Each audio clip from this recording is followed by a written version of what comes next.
калі ты как подлетак атрымліваеш заўсёды за сачыненне, напрыклад, 9.1, тебе хочется дадаць яшчэ одну адзінку і вызваць вось гэта 9.1.1, как бы яны цябе дапамаглі, таму што ты тупы. І вось так маё жыццё і праходзіла. Я разумеў, што можа я штосьці магу казаць добрае з пункта гледжання сэнсу, але тое, як я гэта напішу, гэта будзе адвратна. Ну, шчыра кажучы, у мяне з беларускай мовай таксама былі праблемы, асабліва калі я вырашыла размаўляць на ёй у паўсядзённым жыцці 24/7, як зараз адбываецца. Але гэта не забараняе нам укладваць свой каменьчык у вялікі падмурак захавання сваёй беларускасці. Всё, у меня ступ. Я хацеў казаць, што я дурны. Умоўныя дурні. Умоўныя дурніцы, читаю кніжкі, каб не спіцца. Сядзеце хутараць аб іх, каб ведаў Беларусь весь мир. Умоўныя такія ты, так я. Умоўныя такія ты, такія я. Умоўныя. Вітаем, я Наста. Я Кірыл. І гэта культурна-забаўляльны падкаст «Умоўны», на працягу якога мы будзем распавядаць вам пра жыццё і творчасць беларускіх літаратараў ды ўзнімаць розныя сацыяльныя пытанні, аб якіх прачыталі. Яшчэ мы будзем спрабаваць жартаваць, можа добра, можа не. Вот, і выкарыстоўваць натальныя мапы і карты Таро. Я ўсё падрыхтаваў. І ў сённяшнім эпізодзе мы пагаворым аб Элізе Ажэшка, а таксама праблеме сацыяльнага гвалту, асабліва супраць жанчын. Гэта та самая гісторыя, калі з цябе робяць вар'ята, таму што ты жывеш не так, як ад цябе чакаюць. Бацькі, забіякі ў школе, настаўнікі, тваі сучасныя альбо калішнія партнёры, хейтары.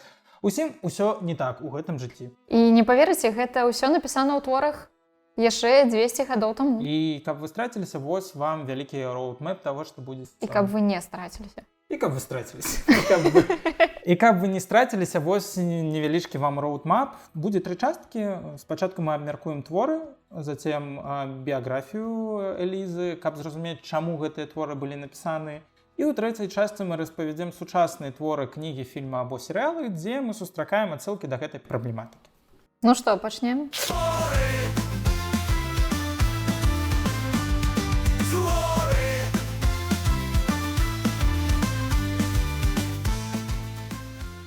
Карацей, як тебе Ажэшка в 3 словах?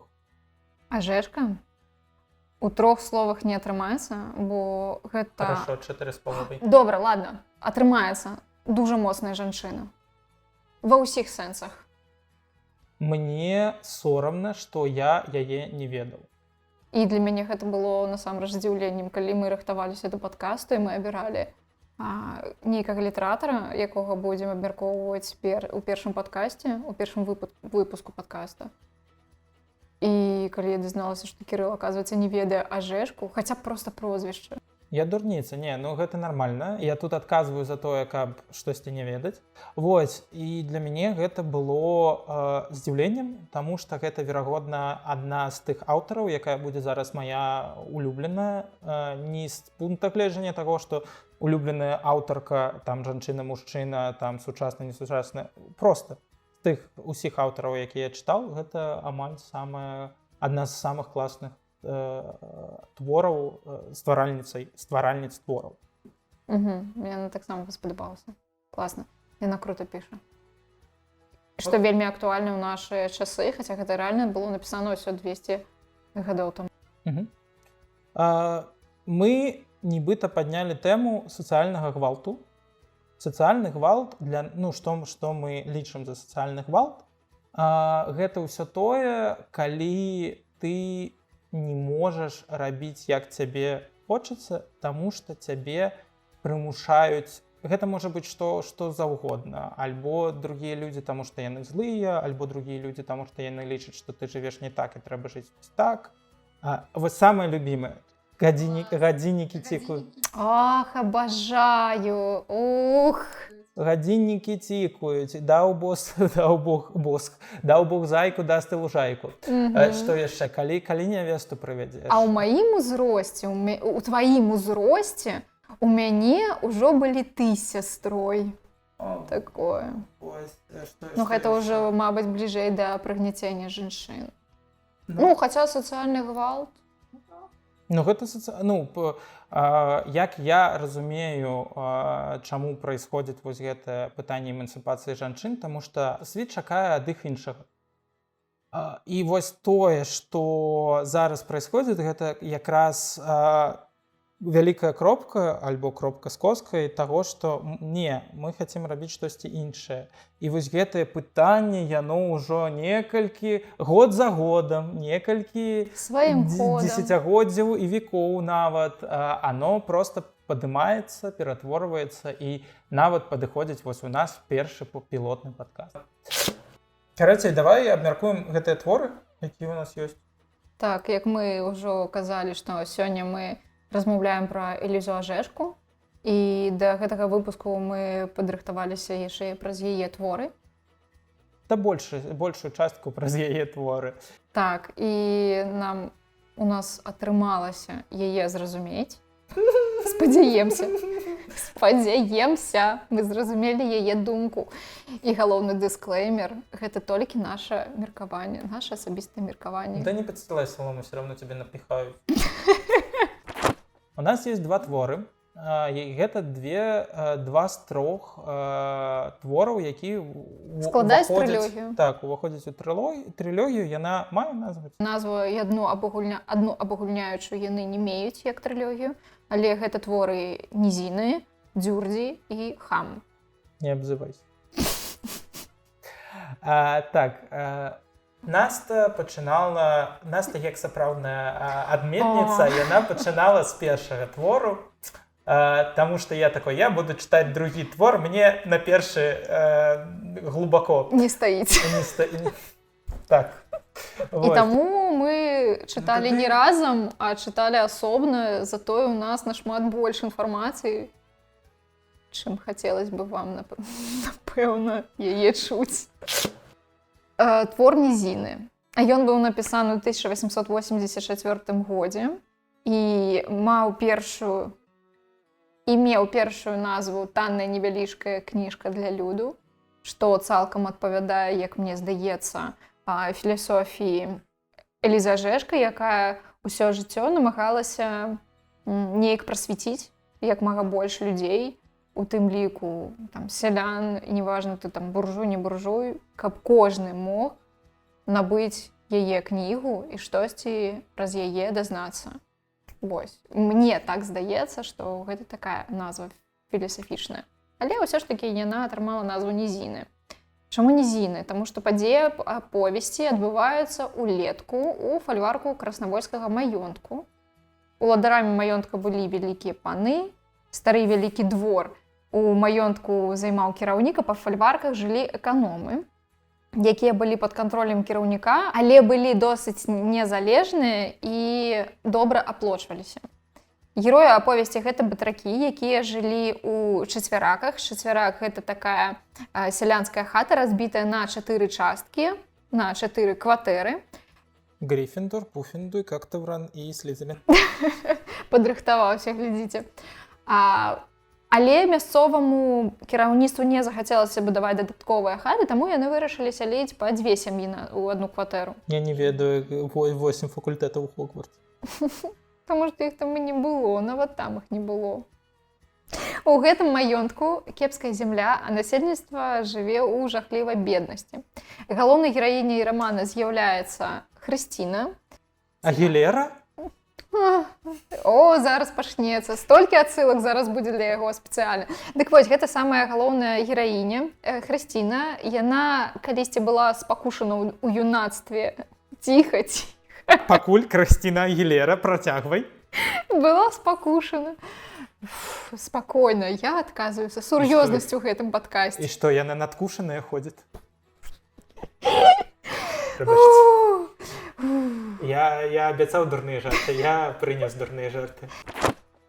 Галоўнай гераіняй рамана з'яўляецца спакушаная ў юнацтве эканомам падзённіца Хрысціна, якая спрабуе выратаваць ад ваеннай службы старэйшага са сваіх 2 пазашлюбных сыноў Піліпку. Другога сына клічуць Антосікам. І вось бацька хлопцаў, гэта аканом Стафан Бахрэвіч, некалі кахаў Хрысціну, некалькі разоў праганяў нават засланых да яе сватоў, але розум атрымаў перавагу над сэрцам. І Стафан выгнаў Хрысцю з 2 маленькімі сынамі і ажаніўся са шляхцянкай Мадзяй, дачкой асэсара. Тады так называлі паліцэйскіх. Таму што казёл. Нарадзілі Бахрэвічы 2 дачок, карольцю і Рузю. Хрысця жыла ў адной кватэры разам з сям'ёй Ясюка, такога ж, як і яна, парабка. І з ім і яго жонка яна добра ладзіла, а іх дзяцей любіла як сваіх. У Ясюка калісьці пасля смерці бацькі родны дзядзька адабраў зямлю, просто перапісаў на сябе. Чаму б не? Далей ідзе расповед пра размову ў хаце Ясюка з мясцовым салдатам Мікалаем, які раяць таму звярнуцца да адваката Капроўскага, нібыцца той 100% дапаможа. Хрысця падслухала размову мужчыны, вырашыла таксама звярнуцца да адваката са сваёй бядой. Мікалай кажа, што гэта будзе каштаваць добрых грошай. У Хрысці было ўсяго 300 рублёў, які, як аказалася, яна накапіла амаль 20 гадоў. Прабач, 300 рублёў, гэта на тыя часы. Але прыкінь, яна іх зарабляла амаль 20 гадоў. Па 100 рублёў на кожнага, на сябе і на 2 сыноў. Так, можна зразумець, што хутчэй за ўсё хэпі-энда тут не будзе. І каб не спойлерыць далейшы сюжэт, скончу толькі на тым, што, канешне ж, нічога не атрымалася. Цікава, што зусім нібыта і ў маім, і ў тваім, і нават у 3-м творы нічога добрага напрыканцы не адбывалася. То есть усе канцоўкі яны нібыта такія, без хэпі-энда. Вось. Мой твор, ён нібыта больш жорсткі па канцоўкі, у цябе нічога добрага не атрымалася, але ўсе... Не, чаму? Таксама жорсткі, таму што, застацца без грошай, якія ты капіла 20 гадоў амаль. Але жывая. Мне здаецца, у сялянскай сям'і гэта не падтрымлівала. Увогуле, ніяк. Не падтрымлівала. Так. Мой твор Дзюрдзі. Дзюрдзі, калі што, гэта прозвішча 4 вось якраз мужикоў, якія зрабілі гэтае не дужа, зрабілі страшную рэч, але я не хачу ставіць іх наперад гэтага твора, таму што ўсё-такі для мяне хутчэй гэта наадварот, гэта гісторыя дзяўчыны, якую клічуць Петруся, і тое, што з ёй здарылася. Сеттинг таксама у маленькай вёсцы, няма царквы, няма нічога, але ёсць вось зажытныя гэтыя хрысціяны, напрыклад, старшыня стараста Пётр Дзюрдзя. Ён мясцовы эліта, але ведаеш, ён нават лічыць не ўмее. Час ідзе, нічога не змяняецца. І вось у гэтай вёсцы таксама жыве Пятруся. Яна калісьці прыехала да гэтай вёскі з бабусей. Бацькі Пятрусі памерлі. Бабуля яе моцна любіла, выхоўвала яе добразычліва, але уважліва. Жанчына была старая і мудрая. Яна вандравала па свеце і многа чаго зразумела аб гэтым свеце, шмат чаго ведала. Але калі дзяўчынка была яшчэ ў падлецтве, бабуля аслепла, і таму Пятрусе давялося ісці ў дом да Пятра, каб памагаць па гаспадарцы, атрымліваць гэты грошы і дапамагаць бабуле. І каб проста было што есці. Так. Вось. Таксама трэба падкрэсліць, што Пятруся была разумнай верагодна, за выхаванне бабулі, працавітай і была прыгожай, што яе, верагодна, ёй не дапамагала. На яе пачаў пускаць слюну Степан, гэта здрычны брат Петра, за якога ніхто не хацеў ісці замуж, да каго б ён не адпраўляў гэтых сватоў, таму што ён быў нібыта агрэсіўны і мог біць. То есть ён быў не узважаны.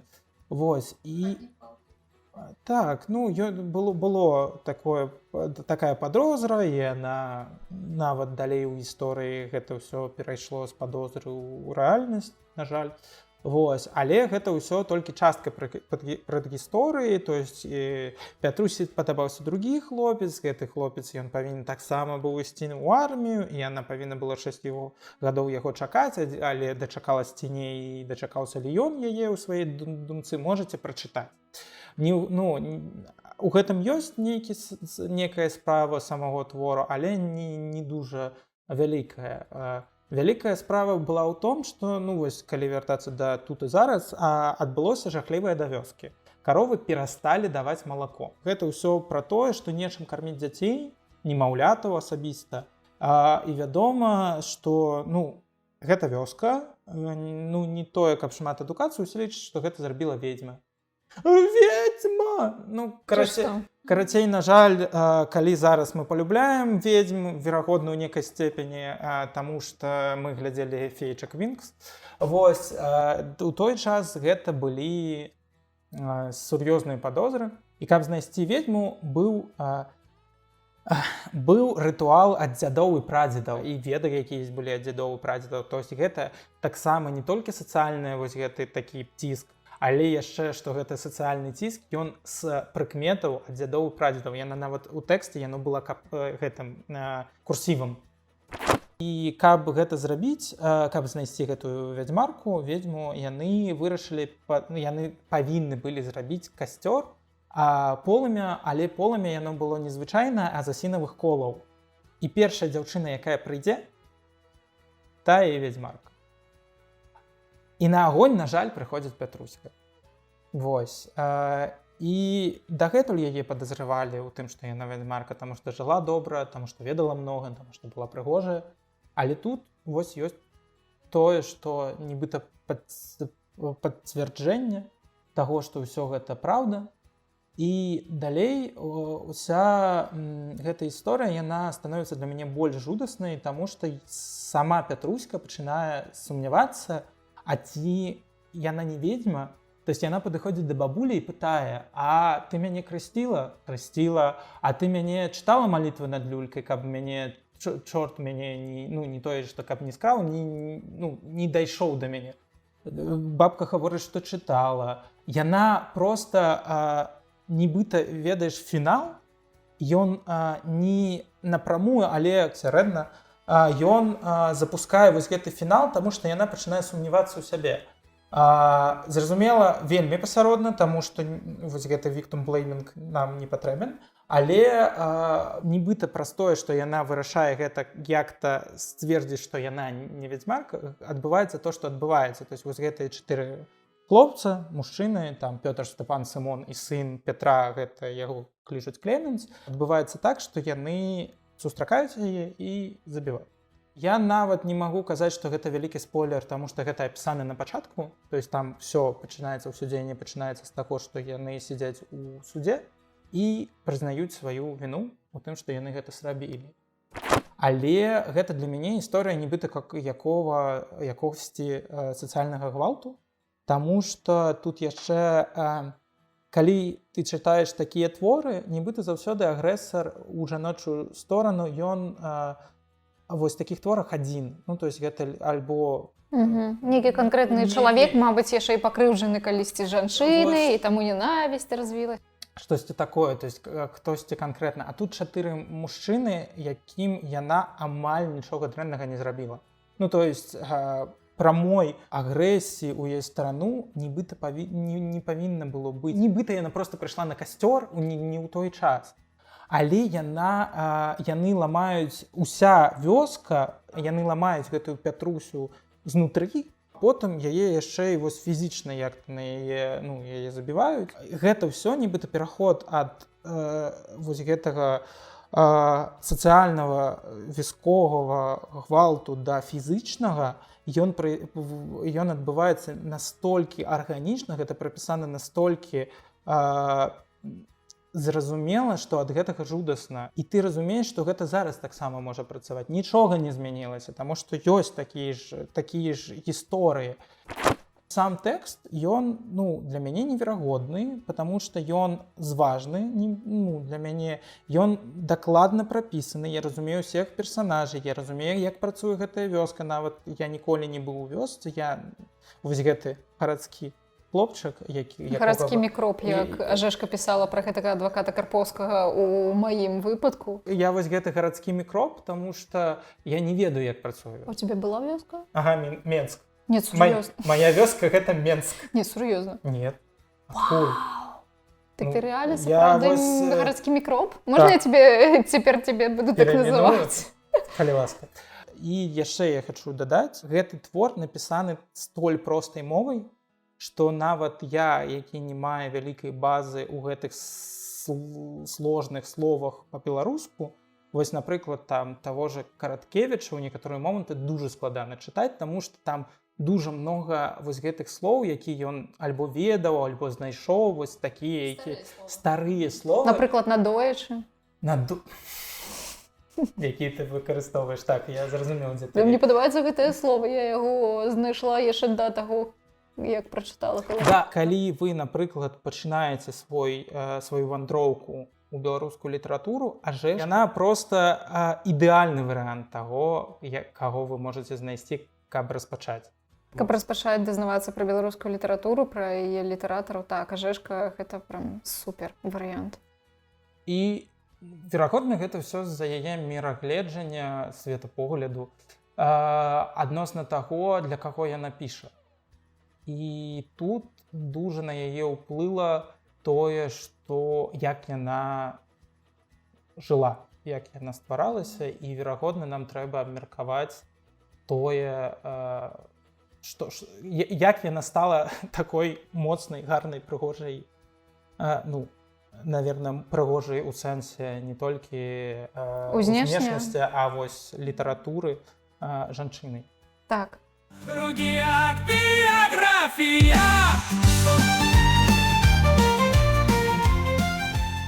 Эліза Ажэшка нарадзілася 6 чэрвеня 1841 году у сямейным маёнтку Мількаўшчына Гарадзенскага павету Расійскай імперыі. Яна блізняткі? Так, яна блізняткі.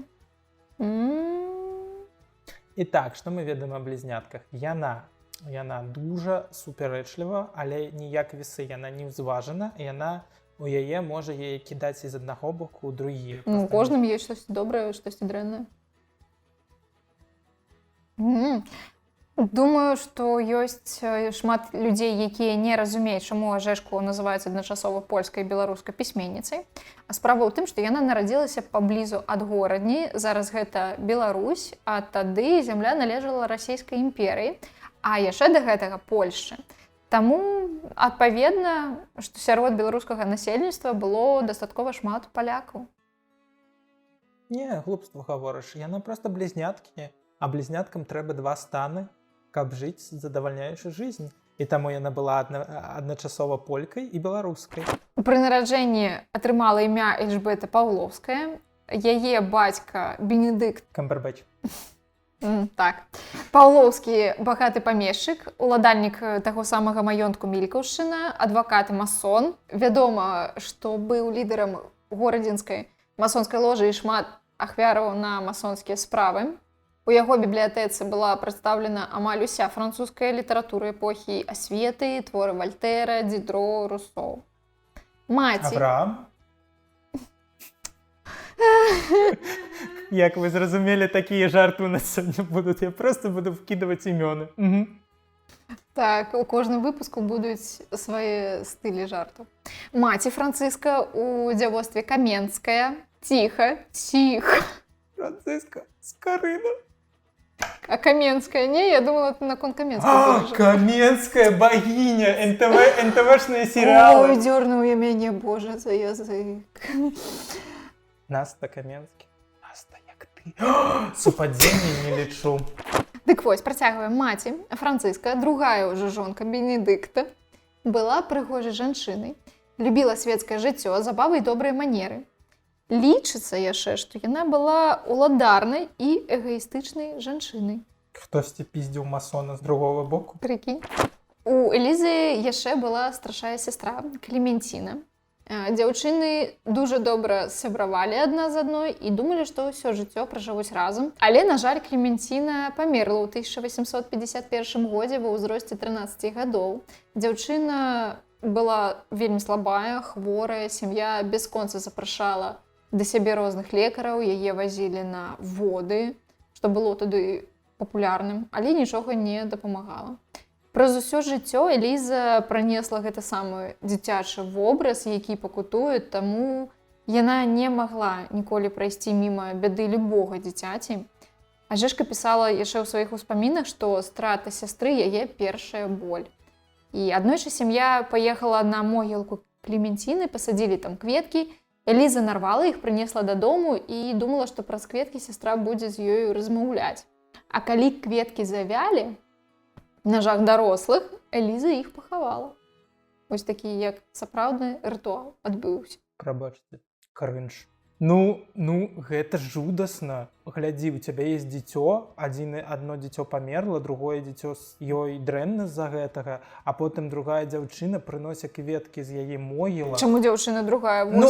Другая сестра. Так. Яна прыносіць гэтыя кветкі з могілак дадому, верыць, што сястра з ёй размаўляе праз іх, а потым, калі яны засыхаюць, яна іх хароніць. Цябе не нагадвае гэта сюжэт якогось хорар-фільма? Кінга? А потым яна, пасля таго, як яна іх закапала, гэтая сестра пачынае прыходзіць да яе. Не складаецца ланцужок? Гэта класная затраўка для кніг Кінга. Ну вось.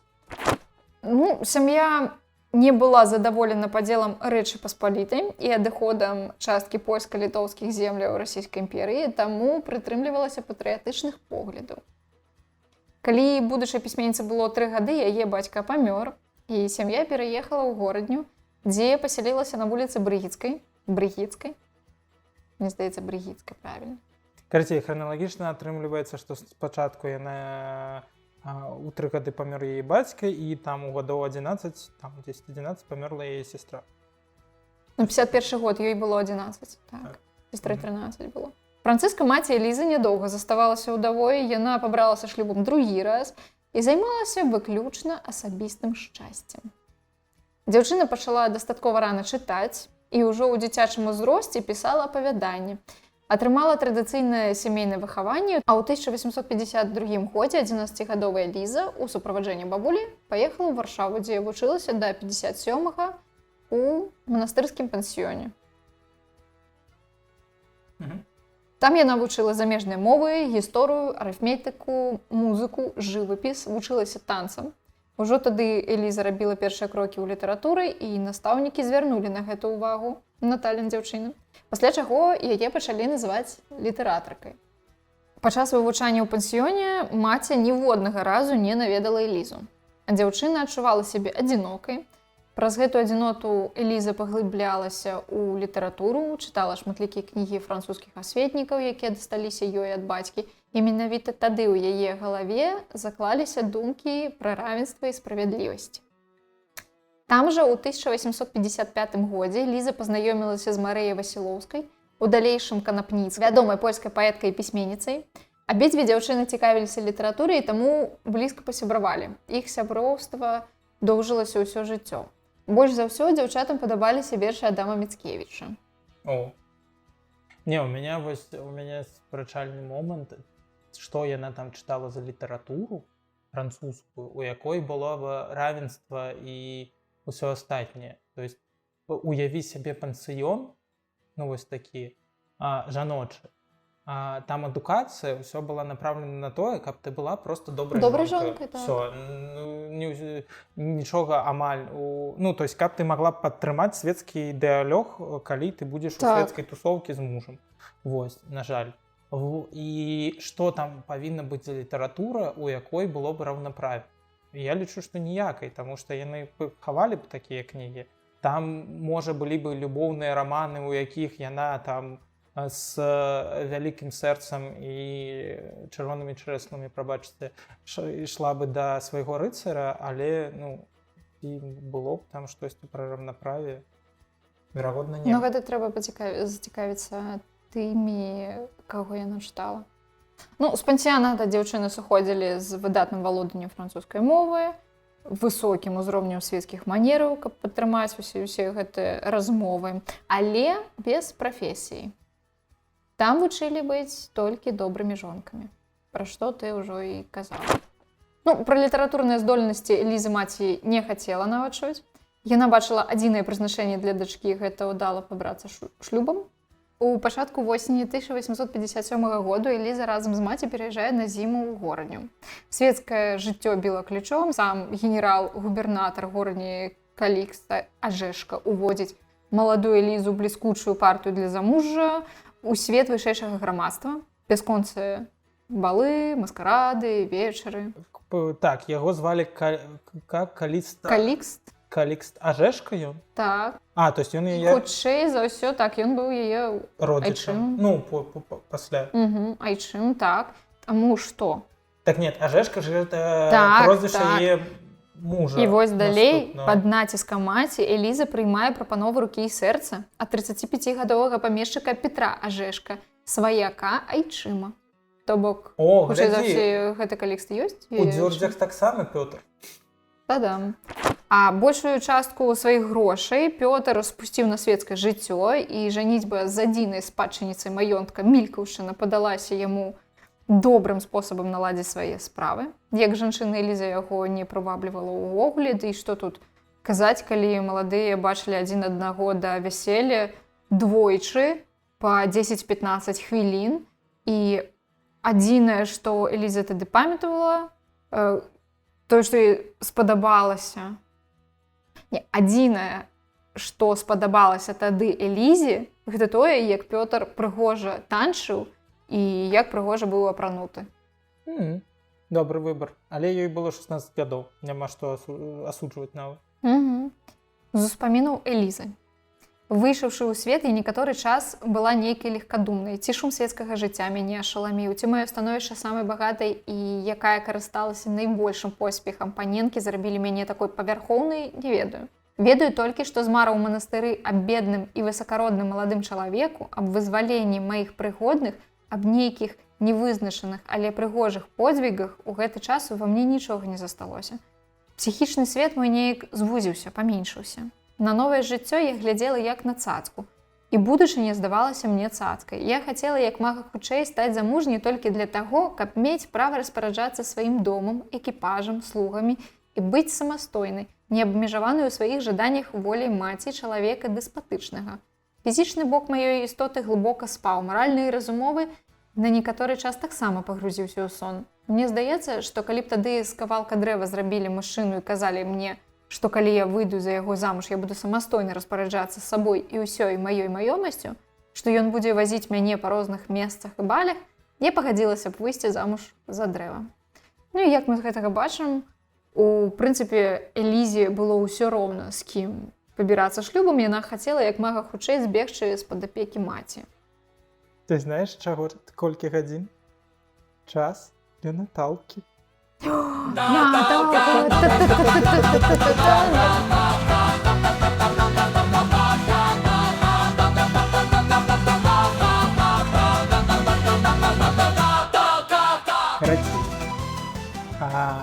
Калі мы глядзім на ўсё тое, што ты толькі што распавяла, у яе ёсць некалькі такіх вот кропак. Ну, сонца ў блізнятках мы больш ці менш абмеркавалі, так. У нас ёсць яшчэ асцэндэнт у яе ў львах. У лёвушках. У лёвушках. Карацей, вось гэта тытул таго, што яна найбагацейшая і найпрыгажэйшая паненка ва ўсём уездзе. Яе дужа яе ласціў вось гэта яе ўнутранае. Ёй было прыемна, што вось усе так лічаць, што яна сябе... І яна не толькі сябе магла так адчуваць, яна сябе так паказвала. То есть яна была выхавана, яна выйшла з гэтага манастыра такая бедная ўся, нічога їй нельга было, і вось тут яна просто адарвалася як магла.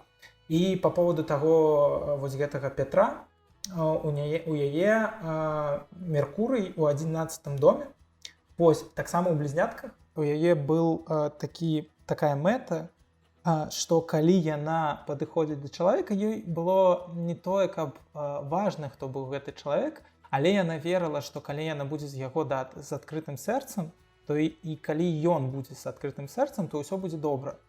Вось, і яна верыла, што яна можа ператварыць гэтага чалавека. Ну як верыла? Яна ж не ведала, хто ён. Яны бачылі перад вяселлем адзін Аднаго толькі двойчы па 10-15 хвілін. Як яна ну, ведала, гэта- што можа яго так. перарабіць? Ён жа нібыта быў такі прывабны, добра выхаваны, з манерамі, добра апрануты, што там Там было у гэтым перарабляць? сацыяльным балоце па плёткам усё было звядома. І хто ён, і колькі ён грошаў прайграў, і што, то есть яна размаўляла ўсё ж такі з маці, наколькі я ведаю, і маці таксама верыла в то, што брак яго зменіць, што ўсё будзе добра ў яго жыцці. І, верагодна, яна падцапіла гэтую ідэю. Як і шмат жанчын у сучасным жыцці. Я ж яго змяню, шлюб усё зменіць. Але нібыта таксама ёсць у яе яшчэ такая асабістасць. Яна, у яе Нептун таксама ў 7-м доме. У некаторыя моманты ёсць нерэалістычныя або супярэчлівыя патрабаванні да партнёра. І яны могуць прывесці да знешнешлюбных сувязяў. То есть яно, калі да яе не ідуць з усім сэрцам, яна магла такая, типа, ну не хочаш, не ідзі, дзякуй. Што потым, дарэчы, і будзе. Афіцыйны. Афіцыйны шлюб-то потым яшчэ будзе. Так, і не толькі А ўжо афіцыйны будзе шлюб. палюбоўнік. Вось. Ну вось, у яе ёсць вось гэтая частка з тым, што калі штосьці не па яе, яна можа быць жорсткай. Яна можа быць жорсткай, яна можа не чакаць нічаго ад партнёра, і гэта, як я лічу, яе дужа вялікая асабістасць. Ну, яна, Для калі так таго паглядзець, часу? на ўсю біяграфію яна заўсёды ставіла сябе на першае месца. Ну, так. Сябе, свае інтарэсы. Вянчанне Петра і Элізы адбылося 21 студня 1858 году ў бернардынскім касцёле. Элізе было тады 16 гадоў. Праз 2 тыдні ў марозны люты дзень ажэшкі пераязджаюць у маёнтак Петра пад Кобрынам Людвінава. Першыя гады замужжа праходзілі бестурботна. Эліза перавезла у Людвінава бацькавыя кнігі і шмат чытала, а звыклае кола інтарэсаў Петра не выходзіла за межы жыцця маёнтка, палявання і гульні ў карты. Прабач, я не магу стрымацца. Людвінава вам Бетховена. Тады будучы пісьменніцай упершыню прадставілася магчымасць прыняць удзел у грамадскім жыцці і ў публічным абмеркаванні шляхоў развіцця грамадства. Тады у тыя моманты... Ее дапусцілі да гэтага? Не тое, каб я... Ну, мабыць, яна мела нейкі стан, нейкую... Можа, яе муж быў балбесам, і таму яна такая, ну, хтосьці з дома... Але ўсё ж такі месца нейкае меў? Так. Калі ён быў сваяком гэтага генерал-губернатара горадні ўсё ж такі? Хтосьці з дома павінен казаць штосьці. Вось, можа, яна такая, ну, хочаш гуляць у гульні, гуляй, а я пайду пагавору на сур'ёзныя тэмы. Паражэнне ў крымскай вайне і народныя паўстанні прымусілі царскую ўладу пачаць дыскусію аб сацыяльна-эканамічных рэформах і ў першую чаргу пра тое, ці магчыма перадаць зямлю сялянам, то бок пра аграрную рэформу шла размова. І калі так, як гэта зрабіць? Ажэшка выступала за дэмакратычныя рашэнні, накіраваныя супраць эгаістычных памешчыкаў, чым быў вельмі незадаволены яе муж. Мы хотим зрабіць альтруістычна, мы хотим зрабіць шчыра, мы хотим зрабіць, каб у всех все было роўна. Вось такая вот у яе. Эліза вельмі спачувала сялянам, якія жылі там побач. І, як казала сама Ажэшка, працавалі на нас, каб нам было добра і камфортна жыць. Элізе ўсё ж такі удалося атрымаць згоду ад мужа на адкрыццё школы для сялянскіх дзяцей, якую яна разам з малодшым братам мужа Фларэнтам арганізавала. Фларэнт быў дыпломаваным лекарам. У ім Ажэшка знайшла аднадумца. Але ўсё роўна наспяваў канфлікт з мужам, які не падзяляў імкненняў жонкі палегчыць жыццё вяскоўцаў, і таму у Элізы з'яўляюцца думкі наконт разводу. Але хутка вырашыць гэта пытанне не атрымалася. Яна з'язджае ў Варшаву. Пачакай, так, наколькі я памятаю, ідэя таго, каб скасаваць шлюб, гэта штосьці радыкальнае, такога не было. То есть не тое, што гэта было забаронена, але нібыта атруіць мужа было легчэй, чым развесціся Так, з ім. у тыя гады было прасцей атруціць, але ўсё роўна зразумець, што гэта ты. І што?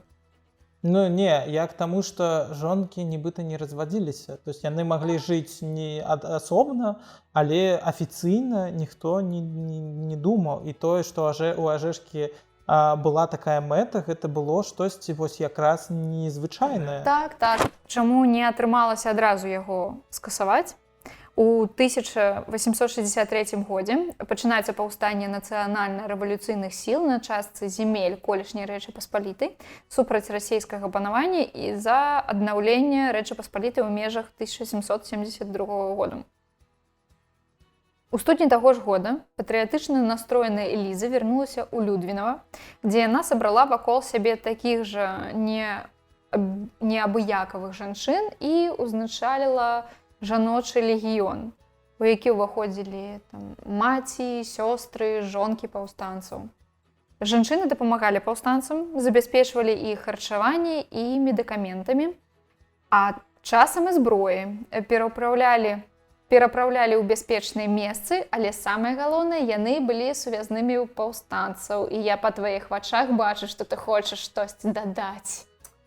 Гэта Плутон у 10-м доме.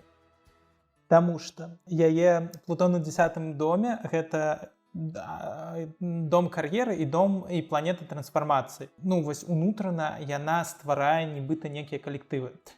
І зараз паясню. У яе паміма ўсяго есть яшчэ у 11-м доме Меркурый, і гэта якраз сувязі. А яна палюбляе савецкае жыццё, яна ўдзельнічае ў дзейнасці калектываў, клубаў і таварыстваў.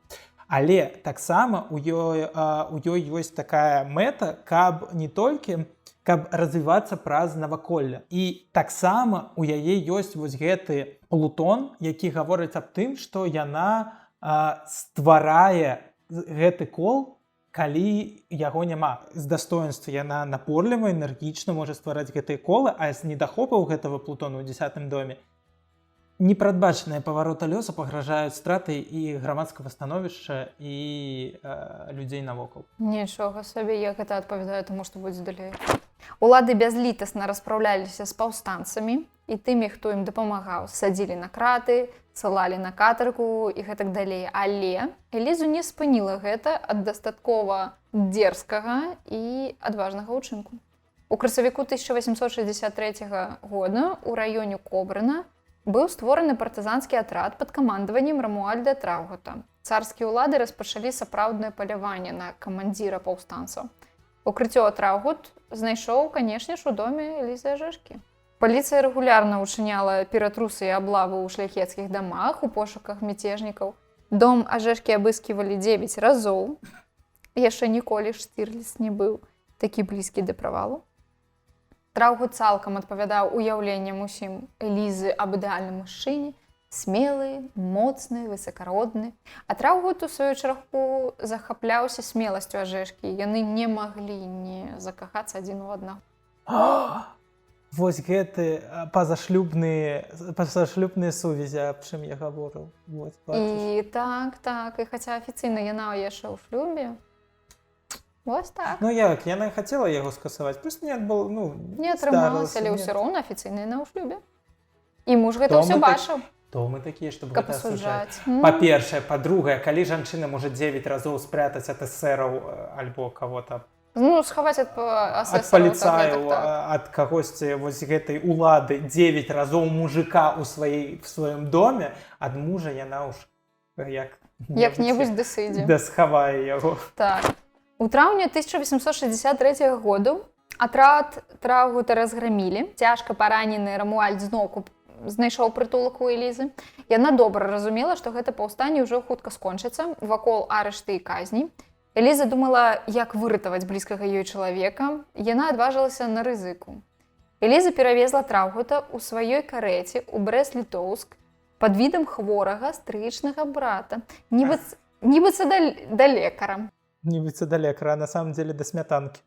І масліца, і сырочка. І сырочка. Ой, зараз бы сырочак гэты. Брэст-Літоўскі, так. Я так сумую. Вяртаемся.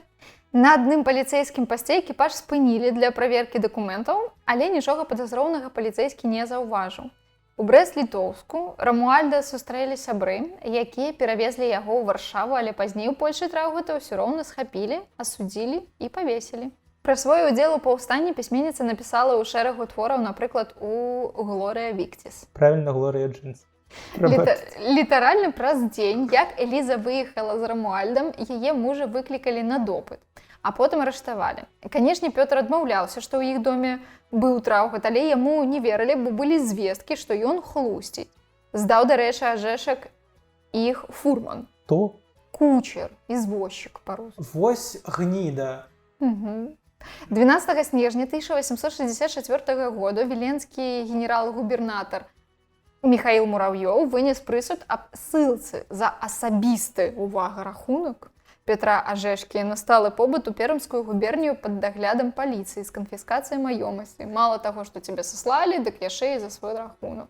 Ну, гэта не сталы побыт, які палова людзей зараз шукае. Так, гэта не ты сталы побыт.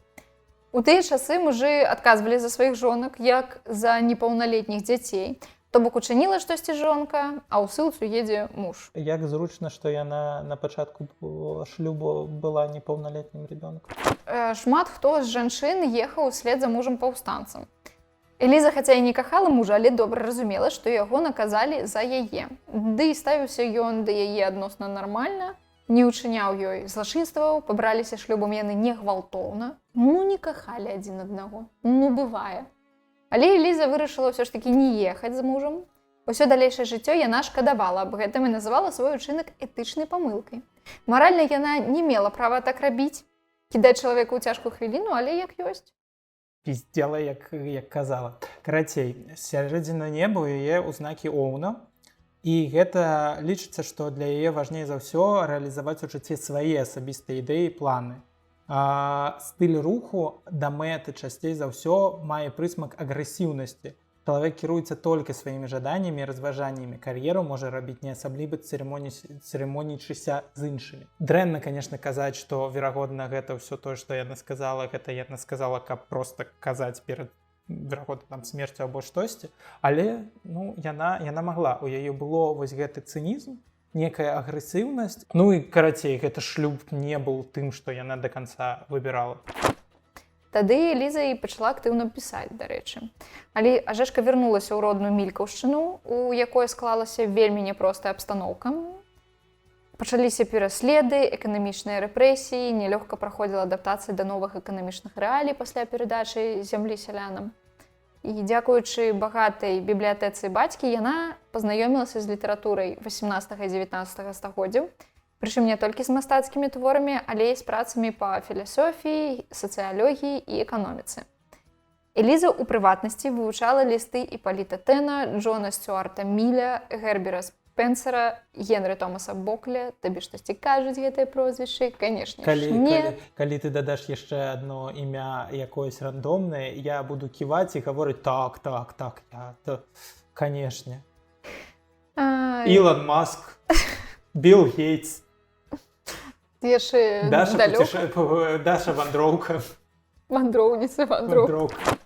З дапамогай атрыманых ведаў яна спрабавала зразумець, у чым былі ж прычыны краху памешчыцкай сістэмы і ўвогуле праблем з адаптацыяй да новай эканамічнай рэчаіснасці. Яна дуже цікавая жанчына, таму што уяві, ты страціў столькі людзей да колькі там гадоў 20-25. Нават... які 60-е гады, 65-й, 6-й. Ёй 24. 24 гады. Гэта як я зараз. Вось, ёй не так много год, яна страціла ўжо сястру, якую палюбляла, яна страціла, верагодна, чалавека, якого палюбляла, аднаго з вось гэтых паўстанцаў.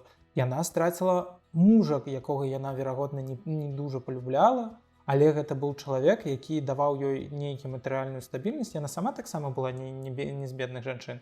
Але ўсё ж такі, яна страчвае гэта ўсё, і яна находзіць аддушыну сярод кніжак, прадоўжвае свой шлях. Яна нібыта знаходзіць яго, яна працуе над сабой, яна, калі вяртацца да Наталкі, яна, карацей, яна дужа працавітая. Гэта яе вось месяц у 6-м доме. Яна, гэта жаночая энергія, І вось гэтая ўся жаночая энергія, яна нібыта у яе стасуецца з такой практычнай, уважлівай, працавітай часткай. То есть яна ведае, што яна можа выказаць усё тое, што есть у яе ўнутры, раз вось труд, яна, памімо ўсяго, яна дужа умны чалавек. Не просто так это все рабілася. Ажэшка некаторы час жыла ў Мількаўшчыне як адзінотніца. Яна сама казала, што была жыццярадаснай адзінотніцай, бо штодня яна выходзіла на прыроду, яна бачыла яе прыгажосць, яна насалоджвалася сваёй свабодай. І лічыцца, што менавіта у гэты час пачынаецца яе першы перыяд творчасці. У 1866 годзе у часопісе «Тыгоднік ілюстраваны» была надрукавана яе першая аповесць «Малюнак з галодных гадоў». Аповесць пра беларускіх сялян, хлопцы і дзяўчыны, якія закахаліся адзін у аднаго, але за галодных гадоў яны не змаглі застацца разам, бо спачатку ад голаду памірае адзін, потым другі. Дэбют гэты быў паспяховым, аповесць атрымала шмат ухваленняў. І ў гэты ж першы перыяд яе творчасці яна моцна крытыкуе шляхецкую культуру, таму што наступала эпоха капіталізму, якую яна ўсё ж такі верыла спачатку. Ажэшка лічыла, што будучыня за навукай і адукацыяй. За гэты перыяд яна піша 13 кніг, дэбютаваўшы вось з гэтай самай аповесці «Малюнак з галодных гадоў». З пана Граба пачаўся цыкл твораў па жаночым пытанні. Сюды яшчэ адносіцца дзённік Вацлавы і Марта, якая ўвогуле зрабіла Ажэшку лідаркай польскіх феміністак. Палітычныя рэпрэсіі супраць шляхты моцна змянілі становішча жанчын у дваранскіх сем'ях. І шмат дзяўчын засталіся без жаніхоў, жонкі без мужоў і сродкаў да існавання. Шляхцянкам прыйшлося ўзяцца за працу, да якой ніхто не быў падрыхтаваны. Вось адна з такіх жанчыны апісваецца ў Марце. І чаму яны былі не падрыхтаваны? Таму што калі іх выпускалі з пансіёнаў, іх вучылі быць добрымі жонкамі, а не жанчынамі, як чалавекам, як... У них не было прафесіі пэўнай. Як чалавека з прафесіі, так. Так, і яны не маглі знайсці. Адзінае, што яны маглі рабіць, ведаючы добра французскую мову, яны маглі працаваць там не быць, альбо выкладаць гувернанткі, альбо выкладаць яе як настаўніцы, альбо яны маглі працаваць пры там, верагодна, адвакатах, вось усёй вот гэтай бюракратычнай гісторыі. Але калі ты не ведаеш французскую на пэўным узроўні, што і атрымалася з Мартай, так, ты амаль нікому не патрэбны. І ў гэты жа перыяд Ажэшка дужа пазітыўна і з надзеяй глядзела на вырашэнне сацыяльных праблем. У яе быў пазітыўны настрой на тое, што адбывалася. У 1869 годзе Ажэшка дабілася скасавання яе шлюбу з Пятром. Тады жанчыны амаль не былі ініцыятаркамі разводаў, але калі і былі, то, як правіла, не перамагалі. І тым больш па мерках таго часу, якая дзерзасць была для жанчыны мець асабістага адваката. Адвакатам Ажэшкі стаў Станіслаў Нагорскі, яе даўні прыяцель. Як атрымалася скасаваць шлюб, дарэчы? Сам Пётр памог Элізе пацвердзіць, нібыта шлюб заключылі, калі Элізе было 15, а не 16 гадоў. Насамрэч ёй было ўжо 16. Па закону, калі шлюб заключаецца ў 15 гадоў, то муж з жонкай мусяць жыць яшчэ 1 год асобна, а праз год пацвердзіць, што шлюб існуе. Працэс скасавання шлюбу працягваўся больш за 2 гады, і адняў у Элізы шмат грошай, яна патраціла каля 6 000 рублёў. Атрымала спачатку свецкую згоду на развод, а пазней і ад царквы. Нават магла вярнуць сваё дзявочае прозвішча, але вырашыла яго пакінуць, бо ўжо стала папулярнай пад прозвішчам Ажэшка. Развод выклікаў бурныя размовы ў грамадстве, асуджалі Элізу як жанчыны, так і мужчыны, але ёй было ўсё роўна. Вітаем нашу тэму сацыяльнага гвалту. Таму што вось Ажэшка з ім сутыкнулася ў сваім жыцці. Напрамак прям. І ўсё, і хоць ты баранам бейся аб вароты, нічога добрага з гэтага не выйдзе. Вось той же сацыяльны гвалт, які перажыла Ажэшка і перанесла ў твор. і як мы размаўлялі, ёй было ўсё роўна на тое, што яе асуджалі, яна зноўку закахалася. На гэты раз у лекара Сігізмунда Свянціцкага. Ён прапанаваў Элізе пераехаць з ім у Менск альбо ў Петербург, дзе ён атрымліваў пасаду лекара, на што Эліза яму адказала: «Ніхто не хоча быць са мной тут, не будзе са мной нідзе». Ну і Сігізмунд абраў кар'еру. Карацей, цікавыя факты пра Сігізмунд. Першае, ён быў чалавекам, які стварыў першую менскую лекарню. Па-другае, ён пасля вось гэтай усей гісторыі з Ажэшкай ён ажаніўся на Пляменніца Адама Міцкевіча. А як мы памятаем, Адамам Міцкевічам захаплялася яшчэ ў пансіёне Эліза Ажэшка разам з Марыяй Васілоўскай, у далейшым Канапніцкай. Так, ну, карацей, сувязі. Гэта карма. А яшчэ гэта быў адзіны нармальны, не тое, што ён быў адзіны нармальны мужик, а ён, у іх было дзіўнае каханне, яно было моцнае, яно было дзіўнае, як пісала сама Ажэшка. Я маўчу і заўсёды буду маўчаць пра гісторыю, пра тое, што на агульнапрынятай мове называецца жаночым сэрцам. Яно ў мяне было такое ж, як у кожнай жанчыны, білася, магчыма, мацней, чым у многіх. Было больш уразлівым, больш патрабавальным, таксама цярпела, баролася. Адзін раз атрымала поўнае задавальненне і даволі рана скончыла сваю гісторыю. То есть яна апісала гэта ў адзіным рамане «Апошняе каханне». Цікавы факт. Ён і яна памерлі ў адзін месяц, адзін год. І адзінае, што розніца, яны памерлі з розніцай у 3 дні. З глузду з'ехаць. Ну, нібыта, я не можу казаць, што гэта была яе судьба, але вось тое, што я гаварыў па натальнай картцы, што яна у некаторыя моманты ў яе былі дужа нерэалістычныя пытанні да партнёру. Яна не хацела да яго пераязджаць, яна хацела, каб ён прыехаў да яе, ён таксама гэта не мог зрабіць, таму што ў яго была кар'ера, у яе была кар'ера. Яны працавалі ў розных напрамках, але калі яны кахалі адзін аднаго, гэта бачна, гэта зразумела. Таму вось гэты момант, верагодна, гэта быў дужа да яе падыходзячы чалавек, але яна ўсё ж такі ў гэты момант таксама зрабіла крок да сябе, да сваіх планаў і да мэты. То есть вось для яе у іерархіі разумення было праца, яе... ўсё ж такі на першае месца яна на першае месца ставіла працу. Потым стасункі і там грошы, ўсё астатняе. Мне здаецца, гэта першы інсайт падчас нашай падрыхтоўкі запісу падкасту, выпуску гэтага падкасту, які, прынамсі, я злавіла. Інсайты! У 1879-1882 годах Эліза Ажэшка знаходзілася ў Вільні, дзе была саўладальніцай выдавецтва, якое выпускала кнігі, календары і гумарыстычныя часопісы. Насуперак законам царскай Расіі яны распаўсюджвалі яшчэ і кнігі па ідышу, на ідышы і польскай мовах. Выдавецтва, канешне ж, потым закрылі, а пісьменніцу адправілі на прымусовае пасяленне ў горадню, дзе яна жыла пад даглядам паліцыі яшчэ 5 гадоў. І гэта, дарэчы, яе яшчэ другі перыяд творчасці, гэта 1876, працяжнік 88 годы. Гэта той перыяд, калі яна перайшла ад жыцця радаснага абмеркавання таго, што вось прыйдзе новы строй і ўсё будзе добра, да стану, што то было лайно, што гэта будзе лайно. Так, яна ўжо не так аптымістычна у адрозненні ад першага перыяду на ўсё гэта глядзіць. Капіталізм спарадзіў новыя праблемы. Бедных цяпер прыгнятала не шляхта, а буржуазія.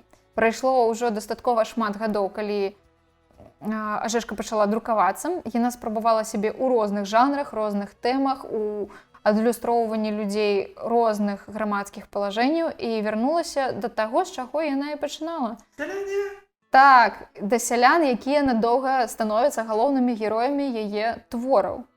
Вось так на свет і з'яўляецца тая самая трылогія з творамі Нізіны, Дзюрдзі і Хам. 29 траўня 1885 года адбываецца страшны пажар у горадні, які не маглі патушыць 3 дні. Згарэла ўся цэнтральная частка горада. Палова жыхароў засталася без дому, дом Ажэшкі быў знішчаны таксама, і ўсе яе рукапісы, але не гэта яе клапаціла. Згарэла бацькаўская бібліятэка, якая перадавалася па спадчыне. Яна так таскала гэтую бібліятэку. Блізкія Ажэшкі заўважылі, як літаральна за некалькі дзён яна стала сівая, пераўтварылася ў нібыцца старуху.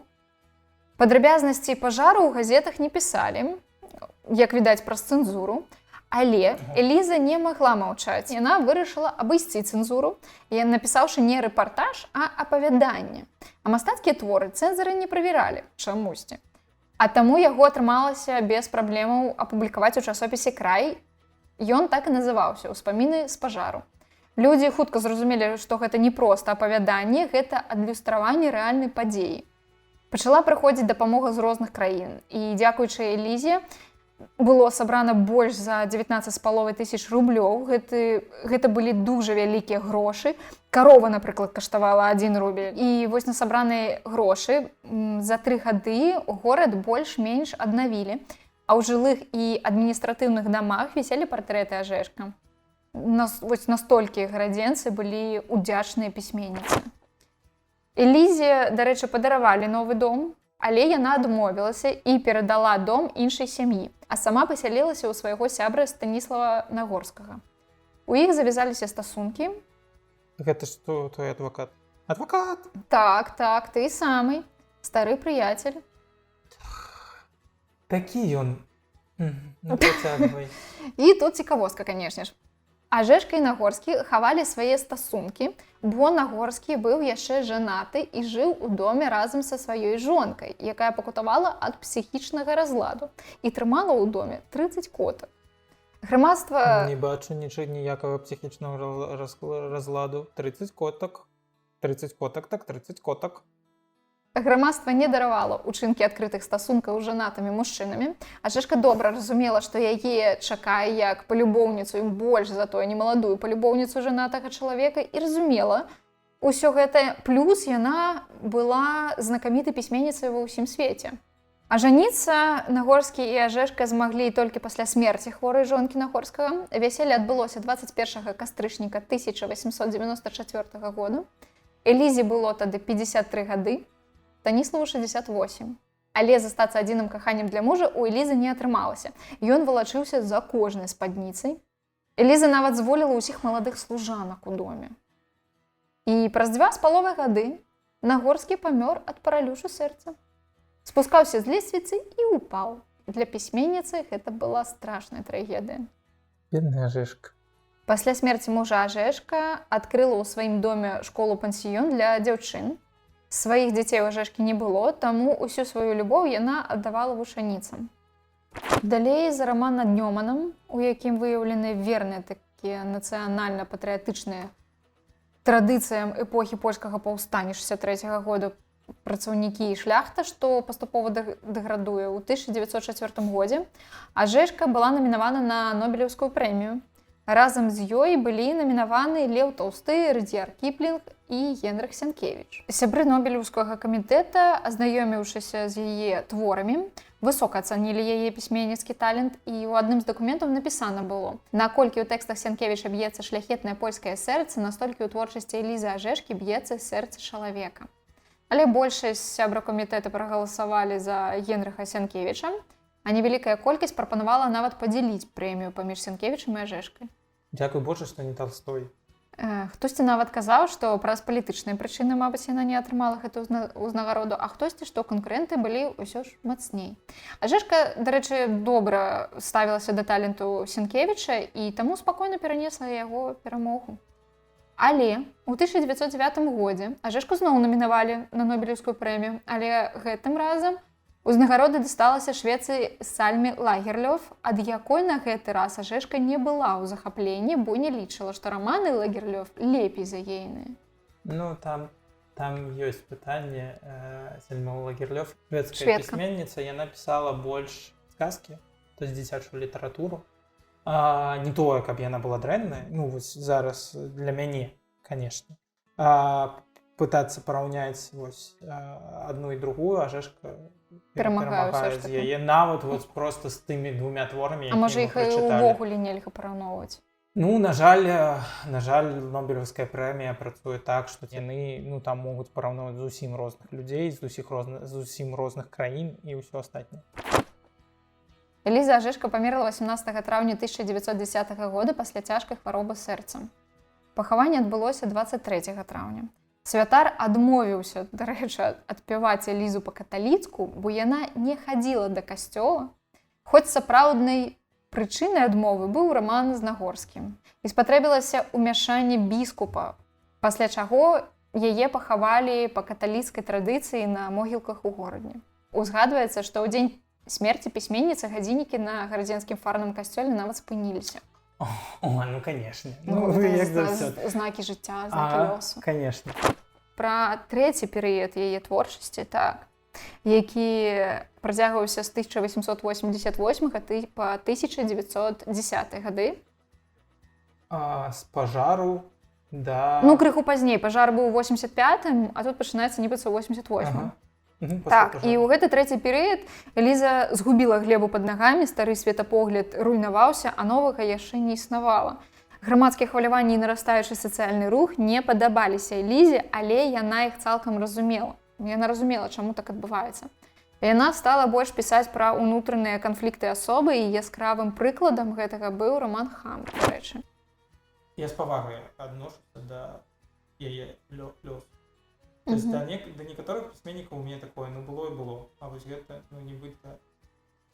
І яшчэ і крыху і дзіўна, канешне ж, і вельмі добра, што нягледзячы на ўсё тое, што яна рабіла для грамадства, для жанчын у тым ліку, яна заставалася на свабодзе, яе ніхто не кранаў. Ну так, адаслалі яе аднойчы там з Вільні на 5 гадоў пад даглядам паліцыі ў горадню назад. Але яе нікуды не ссылалі. Нібыцца сам лёс не перашкаджаў ёй рабіць усё тое, што яна хацела зрабіць, таму што гэты самы лёс лічыў, што гэта вельмі важна для будучыні. Карацей, давай перайдзем да нашага апошняга трэцяй часткі.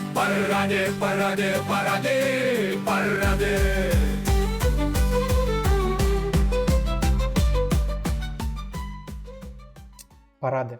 Адносна той праблематыкі сацыяльнага гвалту, якое перажыла Ажэшка ў сваім жыцці, якая яна адлюстравала ў творах.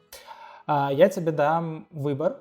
Што ты хочаш першае пачуць? Фільм, серыял або кнігу? Давай пачнем з кніг. Кніг, окей. Якую кнігу ты хочаш, з чаго ты хочаш пачаць? З чагосьці, што не мае хэпі-энду і можа быць яшчэ больш жорсткім, чым Дзюрдзе? Толькі жахі, давай. Альбо штосьці такое. Ну, хэпі-энд гэта нібыцца так банальна. А вось дазнацца, які можа быць не хэпі-энд, там столькі можа быць варыянтаў, таму гэта нашмат цікавей, давай. У мяне толькі насамрэч адна кніга, якая можа прэтэндаваць на хэпі-энд, і ўсе астатнія 7.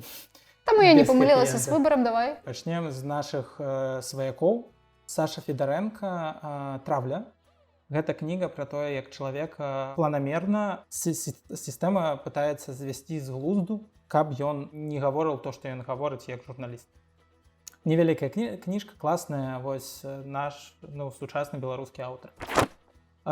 Ёсць і твор, і фільм, два такіх, твор і фільм, твор і серыял. Твор і фільм. Дзіўная, верагодна, парада, але чучела. Верагодна, ты чула аб гэтым. Гэта савецкі фільм. Гэта першы савецкі фільм, які падымае тэму булінгу ў школе. Ёсць кніга, ёсць фільм. І добрае, і тое, і другое. Таксама яшчэ адзін твор і фільм. Гэта «Пахараніце мяне за плінтусам». Гэта я чытала. Але арыгінал гэта руская мова ўсё ж такі. Павел Санаев, так. Амаль усё то, што я прапаную, гэта сусветнае штосьці. То есть яна напісаная на розных мовах. Калі гаворыць пра вось гэты нібыта жорсткую сістэму, ад якой ты пытаешся збегчы, гэта расказ служанкі. Таксама ведаю гэту кнігу. І кніга, і серыял. Яны зусім розныя. Таму вы можете і прачытаць кнігу, і паглядзець серыял. Але я лічу, што серыял больш жорсткі, ніж кніга. Астатнія гэта две кнігі, якія могуць вывесці вас, вось яны больш такія жыццярадасныя, хаця першая яна такая супярэчная, што яна жыццярадасная. Працэс Кафкі.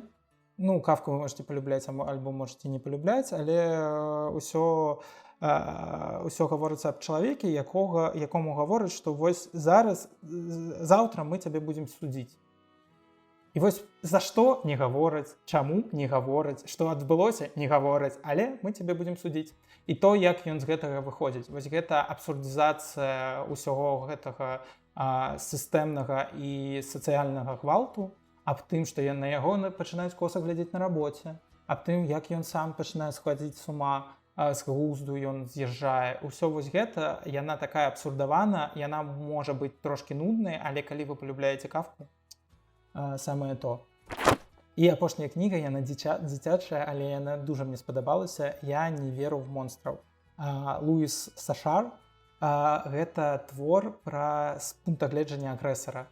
Дзіцё, ад якога усталі ўсе, таму што ён буліць усіх, ён не дае настаўнікам правадзіць урокі, таксама бацькі ад яго стаміліся ўжо ўсе. І яго проста ўсе адштурхоўваюць ад сябе, таму што ён не падыходзіць да іх светапогляду. Нібыцца не ўпісваецца ў іх жыццё? Не ўпісваецца, так, але ён агрэсар. То есть таксама ты не можаш яму суперажываць. І да школы прыходзіць новы псіхолог і новы хлопец у клас. Яны нібыта абодва не веруюць аб том, што монстры існуюць. Я не веру ў монстраў. І яны нібыта пытаюцца яго змяніць. Вось, і ці атрымалася ці не, вы можете пачытаць. Пераходзім да... Давай да серыялу. Да серыялаў. Тут много, буду быстро. Давай 5, топ-5, якія табе вам спадабаліся больш па апісанню. Якія стасуюцца да ўсяго гэтага. Наверное, першае я возьму «Корона». Это так, сериал про брытанскую каралеўскую сям'ю, але хто ведае пра сацыяльны гвалт больше, чым яны ў сваім маленькім балотцы.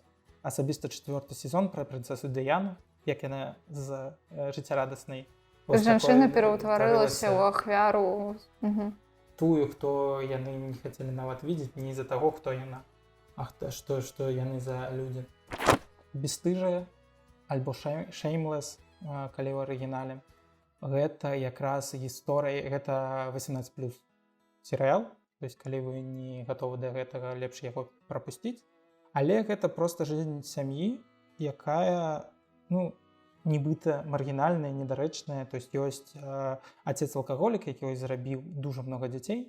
Ёсць старэйшая з іх, Фіёна, дзяўчына, якая ўсіх гадуе.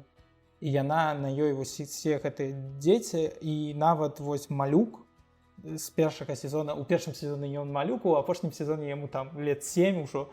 Вось, і яны жывуць у вось гэтай асяроддзі, калі памімо ўсяго грамадства іх не прыймае. І там много тэм, якія яны падымаюць, яны адвертыя у брудным плане у некаторыя моманты. Але я дуже полюбляю гэты серыял. Ён, памімо ўсяго, ён мае гэтую надзею. І каб я яшчэ дадаў штосьці, у чым вы можете знайсці надзею, незгібаемая Кімі Шмідт, гісторыя дзяўчыны, якая выйшла з бункеру, у якім яна жыла 18 гадоў. І яна там... Цалкам асацыяльная асоба. Так, яе першапачаткова ганяюць па всем вось гэтым тэлевізіонным шоу, а потым яна аказваецца ў жыцці асяроддзе, якое, канешне, ні яна не разумее, ні асяроддзе яе не разумее. Вось, і апошняе, наверное, будзе 4. Ці ведаеш ты серыял «Дрянь», «Флібэг»?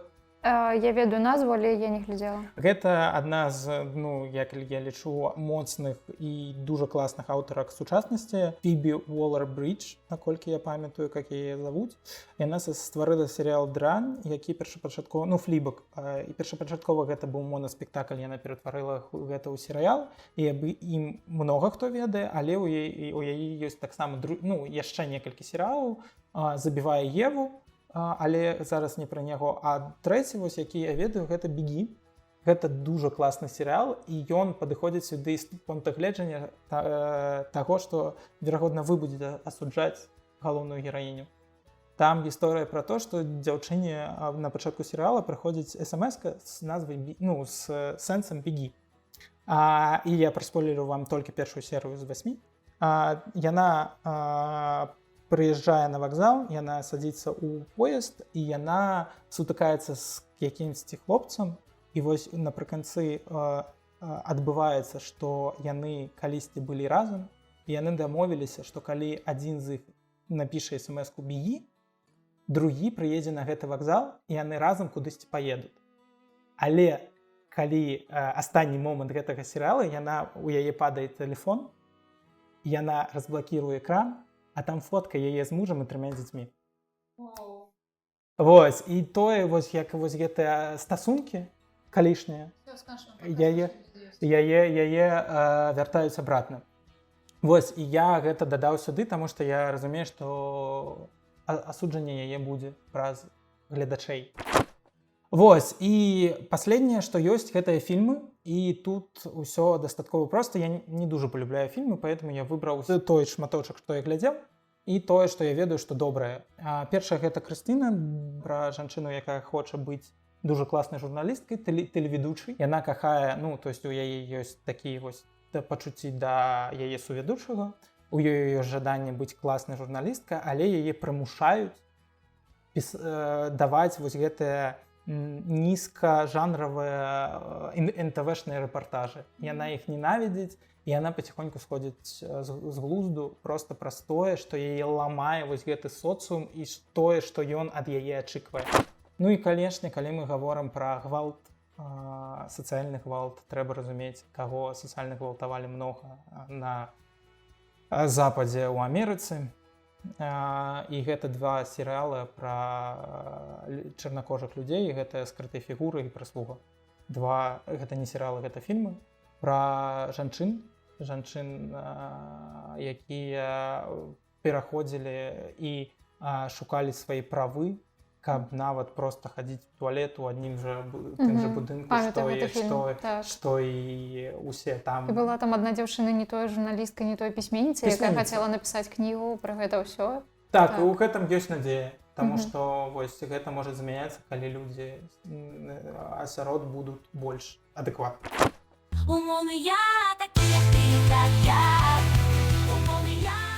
На гэтым мы сканчваем абмеркаванне Элізы Ажэшка. Дужа мужнай багіні.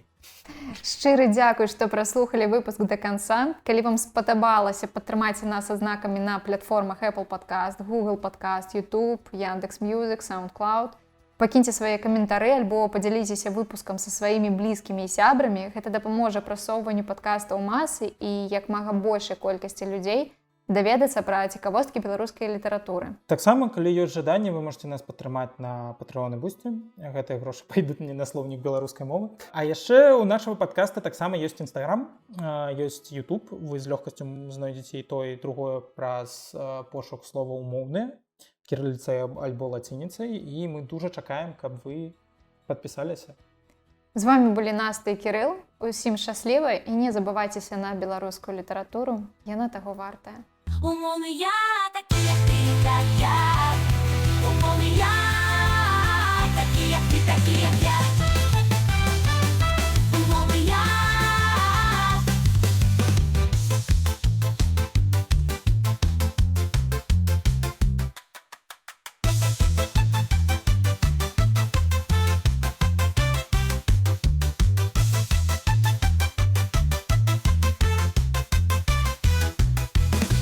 Ці гутараться іх, каб ведаў Беларусь.